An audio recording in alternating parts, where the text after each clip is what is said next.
Good marketing move? Well, I just like to see the inter-party fighting first and foremost. But we do believe that Donald Trump is the standard bearer in the Republican Party.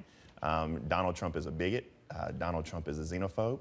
Donald Trump has offended Hispanic voters, female voters, those with disabilities, African-American voters. The list goes on and on and on. And if Donald Trump is the standard bearer, then I am finally glad to see that somebody in the party has stood up against him. And Marco Rubio actually did that. I don't know if that's going to fare well for him in the primary in the long run, but I'm glad somebody at least stood up to him. Congressman Bratt, you think that he's right? I mean, obviously the most intense thing that you just said is that Donald Trump is a bigot. Yeah, I don't get into the name calling. I think the ruling class up in D.C. is just not listening to the American people.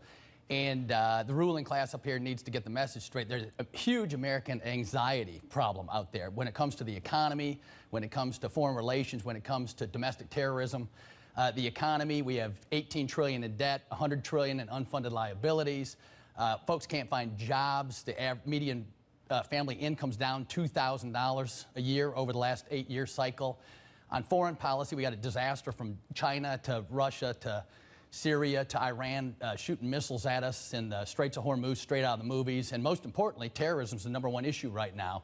And so the American people want a strong voice to speak to the Syrian, Iraqi refugee crisis. We have complete open borders. But Congressman, it's a disaster. Congressman, yep. A lot of your colleagues, I'm sure you hear about it in the cloakroom and maybe elsewhere on the House floor, are really worried about Donald Trump as the Republican nominee, what it would mean for the party, what it would mean for races like yours and others. Yeah, if they're really worried, they need to listen to the American people, and the ruling class up in D.C. needs to get a hearing aid so they listen better.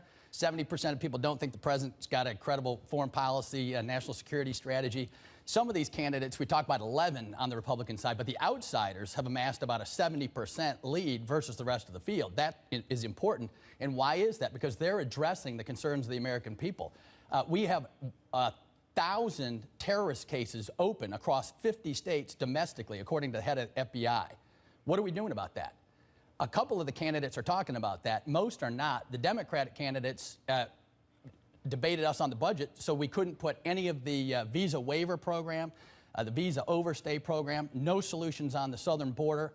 And ISIS has threatened to use all those venues to come in and infiltrate our own domestic security. Okay, hold that thought, everybody. We've got a lot more to talk about. But people want to hear about the, Egyptian pyramids and baby Hitler. Talking, but what did we just do in the budget? The leadership, we're not doing anything, and the American people want to see results.